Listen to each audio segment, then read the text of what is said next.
Hello friends, परीक्षा crack में आपका स्वागत है। और आज हम करेंगे friends RPF constable previous years paper. और आज हम करेंगे 3 फरवरी 2019 की फर्स्ट शिफ्ट के मैथ के क्वेश्चंस। ठीक है फ्रेंड्स। तो मैं आपको एक बार बता दूं फ्रेंड्स, इससे पहले मैंने आरपीएफ कांस्टेबल का PYQ 1 कराया है। आज मैं करा रहा हूँ 2। तो वो मैंने कराया है। मैंने एक प्लेलिस्ट बनाई है, उसमें सारे ही मैंने डाल दिए हैं। उसमें मैंने एसआई के भी कराए हैं, आरपीएफ एसआई के। ठीक है, आप उन्हें भी देख लेना प्रीवियस क्वेश्चन। आइए स्टार्ट करते हैंगे। क्वेश्चन नंबर 1 है, एक प्रतियोगिता में सफल होने के लिए जर्मलिन को 4 परीक्षाओं में 75 के औसत अंक की आवश्यकता होती है। पहली 3 परीक्षाओं में उसका स्कोर 78, 74 और 70 है। तो प्रतियोगिता में सफल होने के लिए उसे चौथे टेस्ट में कितने अंक प्राप्त करने चाहिए। यहाँ पे फ्रेंड्स हमें दिया गया है कि 4 परीक्षाएं हैं और चारों परीक्षाओं में पास होने के लिए औसत 75 अंक चाहिए। ये है औसत।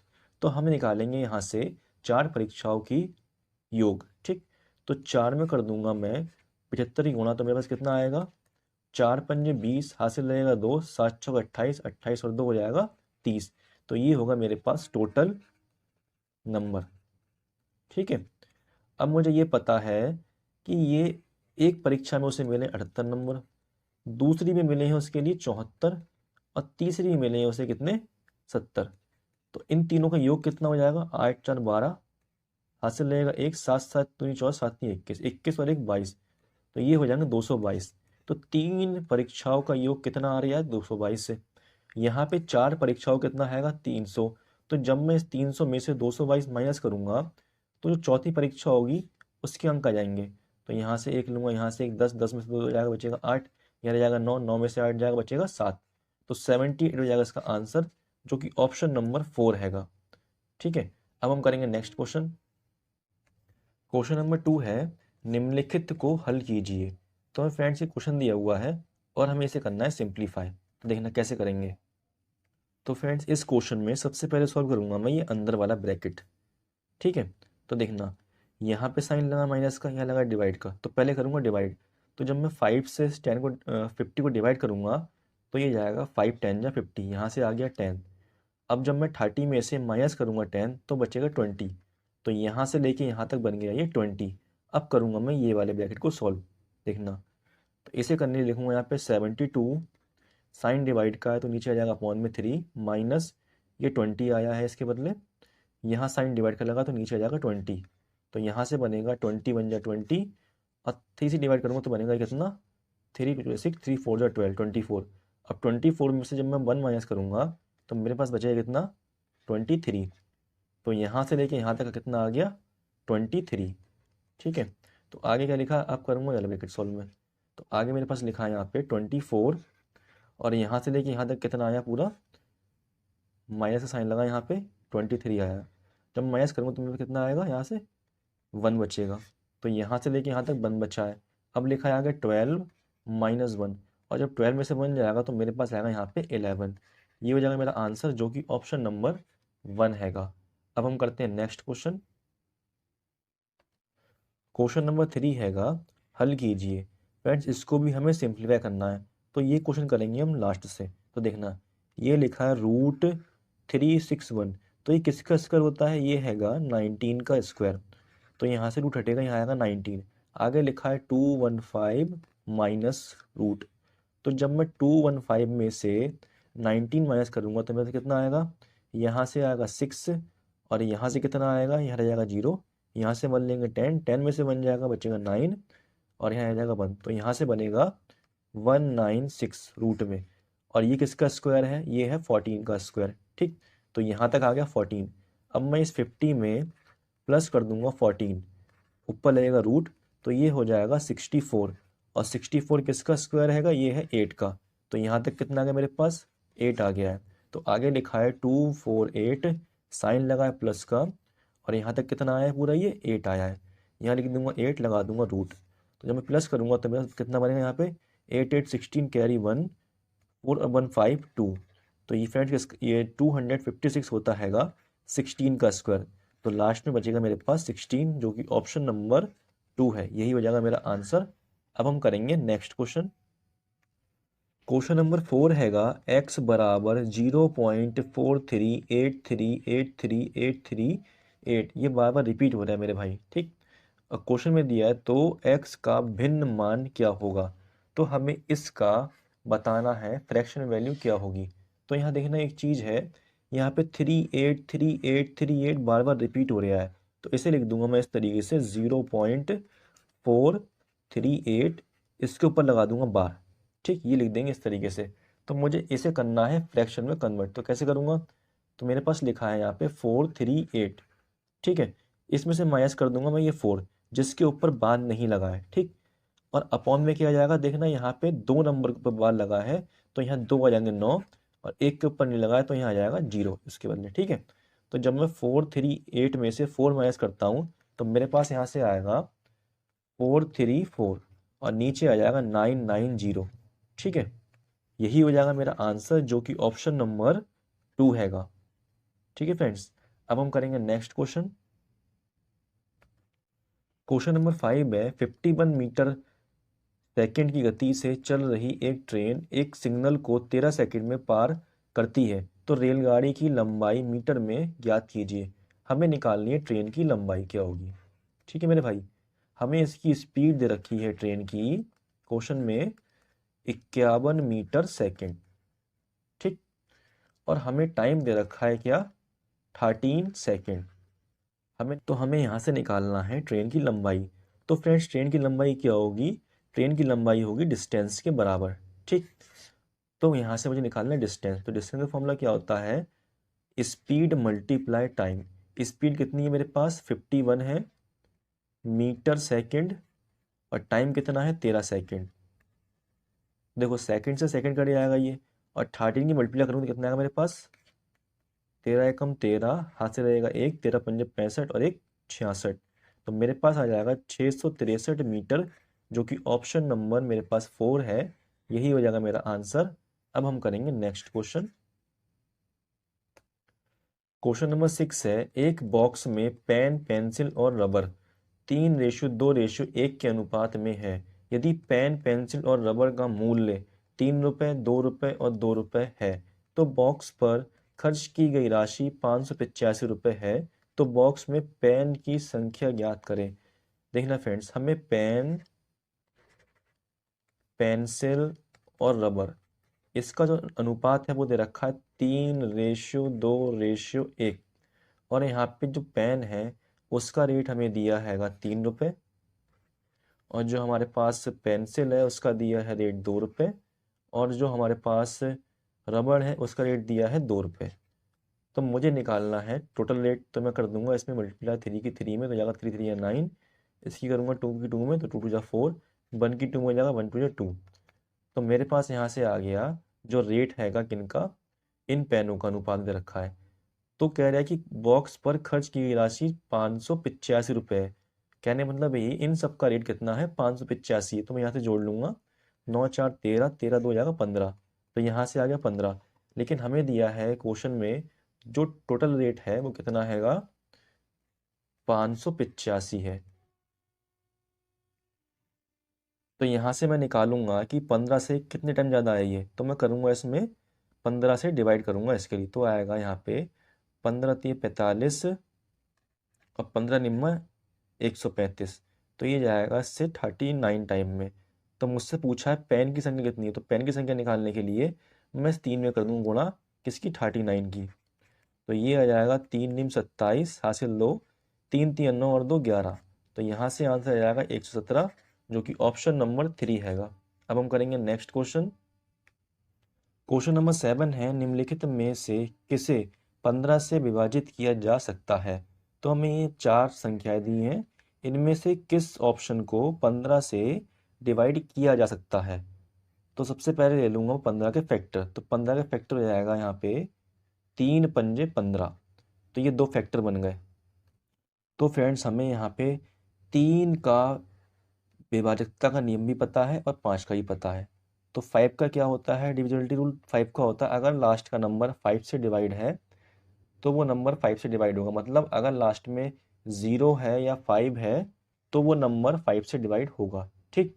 और 3 का रूल क्या होता है? 3 का रूल होता है कि इन सब नंबरों का योग अगर 3 से भाग है तो वो नंबर भी 3 से भाग होता है। जैसे कि मैं ऑप्शन नंबर 1 लेता हूँ। ऑप्शन नंबर 1 है मेरे पास 7, 3, 4, 4, 5। अगर मैं इन सबको जोड़ के 3 से भाग करूं और ये 3 से भाग हो जाए तो वो ये पूरा नंबर जो होगा 3 से भाग होगा। तो आइए जोड़ते हैं इसके लिए। 7 3 10, 10 4 14, 14 4 18, 18 और 5 23। क्या 3 के पहाड़े में 23 आता है? नहीं आता, कटेगा ही नहीं। तो अब चेक करता हूँ दूसरा ऑप्शन। तो दूसरा है 3 + 8 + 4 + 4 + 5। तो 8 3 11, 11 4 15, 15 4 19, 19 और 5 कितना हो? 24। तो हाँ 24 जो है 3 से भाग हो जाएगा, 3 अट्ठे 24 इस तरीके से। तो इसका मतलब ऑप्शन नंबर 2 जो है 3 से भाग हैगा और ये 5 से ही भाग है क्योंकि लास्ट में 5 लिखा है। ठीक। तो यही हो जाएगा मेरा आंसर जो कि ऑप्शन नंबर 2 हैगा। अब हम करेंगे नेक्स्ट क्वेश्चन। क्वेश्चन नंबर 8 है, दो संख्याओं का लघुत्तम समापवर्ती 132 है और उनका महत्तम समापवर्ती 11 है। यदि एक संख्या 11 है तो दूसरी संख्या क्या है? तो देखना, लघुत्तम समापवर्ती का मतलब होता हैगा LCM और महत्तम समापवर्ती का मतलब होता है HCF। ठीक। इसमें अभी पहली संख्या पता है तो दूसरी संख्या क्योंकि निकालना है। तो मैंने मान लिया दो संख्याएं, पहली संख्या जो है 11 है, तो मैंने माना जो दूसरी संख्या होगी, माना दूसरी संख्या बराबर x। ठीक है, x मान लूंगा। तो मुझे पता है कि दोनों संख्याओं का गुणनफल, दोनों संख्याओं का गुणनफल बराबर होता है LCM गुणा HCF। ये होता है एक फॉर्मूला। ठीक, इसे याद रखना। तो पहली संख्या क्या है? 11। दूसरी मानी है मैंने x। तो जब मैं इन दोनों गुणा करूंगा तो ये बराबर किसके होगी? LCM। LCM कितना है? 132 गुणा HCF के। HCF कितना है? 11। इसके बराबर होगी। तो देखना मेरे भाई, यहाँ से 11 से 11 कट जाएगा तो मेरे पास बचेगा x बराबर 132। तो यही हो जाएगा मेरा आंसर जो कि ऑप्शन नंबर 1 हैगा। अब हम करेंगे नेक्स्ट क्वेश्चन। क्वेश्चन नंबर 9 है, जब कोई वस्तु 442 रुपये में बेची जाती है जिससे 15% की हानि होती है तो उस वस्तु का क्रय मूल्य ज्ञात कीजिए। तो देखना मेरे भाई, इस क्वेश्चन में मुझे एक वस्तु का सेलिंग प्राइस दे रखा है, बिक्री मूल्य कितना हैगा? 442। और मुझे इसमें लॉस परसेंट दिया है 15%। मुझे निकालना क्या है? CP। ठीक है, तो यहाँ से मैं निकाल लूँगा SP की रेट। SP की रेट कैसे निकालूंगा? कोई भी चीज़ अपने आप में 100% होती है, अगर उसमें 15% की हानि हो रही है तो माइनस कर दूंगा 15। तो यहाँ से आ जाएगा 85%। ये आ जाएगी मेरे पास SP की रेट। तो इसमें SP की रेट आई है 85% और मेनली SP कितना दिया है? 442। तो यहाँ से मैं निकाल लूंगा 1% की वैल्यू, तो वो क्या होगी? 442 बटे में आ जाएगा 85 यहाँ से। और अगर मुझे निकालना है CP तो यहाँ करूँगा 100 से गुणा और यहाँ कर दूंगा 100 से गुणा। तो यहाँ से पूरी आएगी 100% की वैल्यू जो कि हो जाएगा CP। तो देखना, ये 85 आता है 70 के पहाड़े में। 17 पंजे 85, 17 3 21, 17 दूनी 34। तो यहाँ बचेगा 10 और ये लिखा है 2 तो हो जाएगा 102, ये कट जाएगा 17 छिंग 102 से। तो यहाँ से आ गया 26। अब मैं यहाँ से 5 से भाग कर दूंगा 100 को, तो ये जाएगा 20 बार में। अब करूँगा 26 की गुणा 20 में कितना आएगा? 2 छिंग 12, हासिल रहेगा 1, 2 दूनी 4 और 1 5 और साथ में लगा ये 0 आ जाएगा यहाँ पे। तो ये आ जाएगा 520 जो कि मेरा आंसर हो जाएगा ऑप्शन नंबर 2 हैगा 520। ये हो जाएगा आंसर। अब हम करेंगे नेक्स्ट क्वेश्चन। क्वेश्चन नंबर 10 हैगा, साधारण ब्याज पर 12% प्रतिवर्ष की राशि निवेश करने पर 5 वर्ष बाद 5700 ब्याज प्राप्त होता है। तो निवेश की गई राशि ज्ञात कीजिए। हमें निकालना है कि जो निवेश की गई राशि वो क्या है। तो हमें यहाँ पे रेट दिया है 12%, टाइम दिया है 5 साल और हमें यहाँ पे ब्याज दे रखा है ऐसा ही कितना? 5700 रुपये। ठीक है, तो अगर रेट 12% है और टाइम 5 साल का है तो यहाँ से जो टोटल मेनली SI मिलेगा वो कितना परसेंट मिलेगा, जब मैं 12% की गुणा करूंगा 5 में तो मेरे पास आएगा यहाँ से 12 पंजे 60। तो 60% उसके लिए मिलेगा ब्याज, जो कि हमें दे रखा हैगा 5700। तो इस 60% के बराबर कर दूंगा मैं ये ब्याज 5700, और यहाँ से निकाल लूंगा मैं 1% की वैल्यू, जो कि मेरे पास आएगा 5700 बटे में आ जाएगा 60। तो जब मैं इसे 60 से भाग करूंगा तो मेरे पास कितना आएगा, 6 निम 54 बचेगा 3, 6 पंजे 30 95। लेकिन हमें चाहिए पूरी 100% की वैल्यू, तो यहाँ करूँगा 100 से मल्टीप्लाई, और यहाँ भी कर दूंगा 100 से मल्टीप्लाई। तो बन जाएगा 100% बराबर 95 करूँगा 100 से गुणा तो हो जाएगा 9500, जो मेरा ऑप्शन नंबर 2 हैगा। ये हो जाएगा मेरा आंसर। अब हम करेंगे नेक्स्ट क्वेश्चन। क्वेश्चन नंबर 11 है, ज्ञात कीजिए कि 4 वर्ष बाद 13% वर्ष की दर से साधारण ब्याज पर निवेशित 4800 रुपये का मिश्र धन क्या होगा। हमें निकालना है मिश्र धन, जिसे बोलते हैं इंग्लिश में अमाउंट। हमें यहाँ पे रेट दे रखी है 13%, टाइम दे रखा हैगा 4 साल 4 ईयर्स, और हमें यहाँ पे जो प्रिंसिपल है वो दे रखा है 4800 रुपये। हमें निकालना क्या है यहाँ पे, अमाउंट, जिसे हम बोलते हैं मिश्र धन। तो ये कैसे निकालेंगे, तो मैं इस 13 ही कर लूंगा गुणा 13% की 4 में, क्योंकि टाइम 4 साल है। तो यहाँ से निकलेगी जो टोटल उसे ब्याज मिलेगा परसेंट में निकलेगा, ठीक है। तो हो जाएगा 13 चौक 52, तो 52% उसे मिलेगा ब्याज। लेकिन हमें चाहिए मिश्र धन। मिश्र धन क्या होता हैगा, मिश्र धन का फॉर्मूला क्या होता है मेरे भाई, अमाउंट का फॉर्मूला होता है प्रिंसिपल प्लस SI। तो प्रिंसिपल में मान लूंगा 100%, तो जब मैं 100% में प्लस करूंगा 52%, तो मेरे पास क्या आएगी, मेरे पास आएगी अमाउंट की रेट 152%। तो अब मैं निकाल दूंगा इस 4800 का 152%। तो कैसे निकलेगा ये, 100 से 0 0 कट जाएगा जी, मेरे पास बचेगा 48 गुणा 152। तो 152 में कर दूंगा मैं 48 की गुणा, तो यहाँ से आएगा 8 दूनी 16, हासिल 1, 8 पंजे 40 1 41, हासिल 1, 8 एकम 8 और 4 12, 4 दूनी 8, 4 पंजे 20, हासिल 2, 4 एकम 4 और 2 6। अब मैं प्लस करूंगा तो मेरे पास आएगा यहाँ पे 7296। तो यहाँ से आ जाएगा मेरा आंसर 7296, जो कि मेरा ऑप्शन नंबर 2 हैगा। ये हो जाएगा मेरा आंसर। अब हम करेंगे नेक्स्ट क्वेश्चन। क्वेश्चन नंबर 12 है, राज्य स्तरीय क्रिकेट टीम में 11 खिलाड़ियों का औसत वजन 103 किलोग्राम है। जब कोच को शामिल किया जाता है तो औसत वजन में 1 किलोग्राम की वृद्धि होती है, तो कोच का वजन कितना है।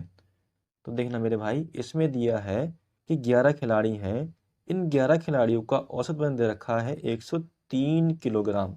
तो मैं यहाँ से निकाल लूँगा इन 11 खिलाड़ियों की वजन का जो योग होगा।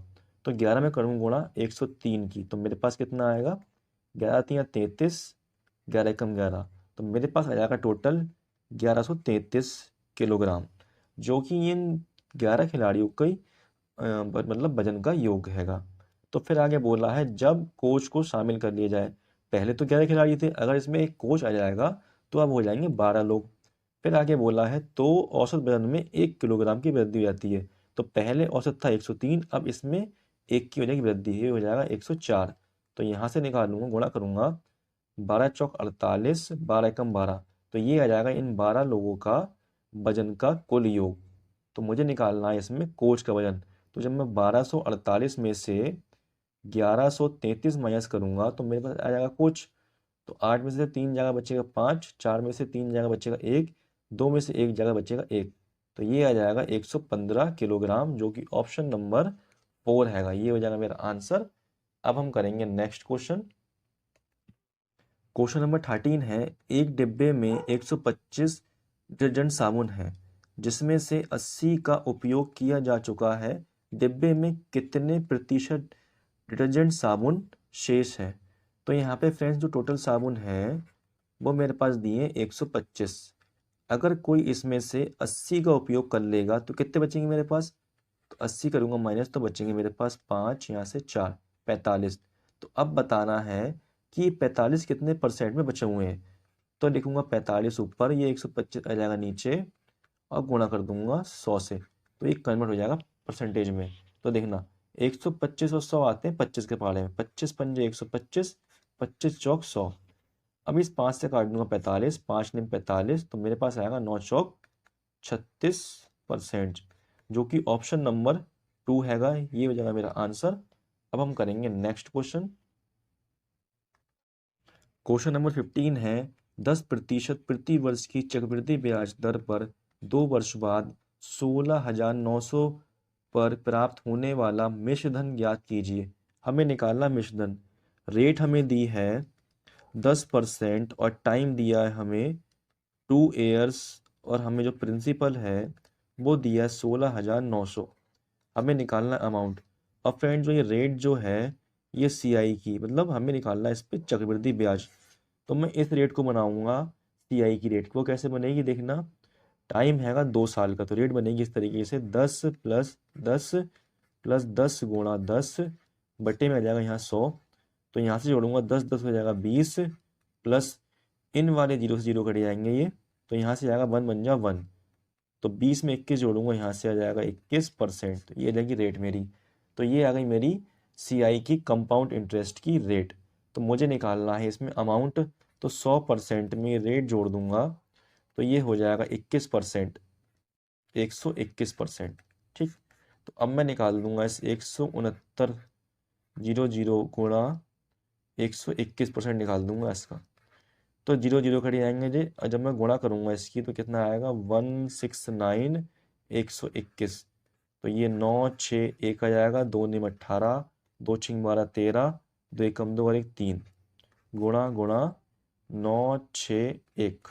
तो यहाँ से आएगा 9 8 6 14, हासिल लेगा 1, 9 और 3 12, 12 13 14, 14 का 4, हासिल लेगा 1, 6 3 9 10, 10 का 0, हासिल लेगा 1, 1 और 1 2।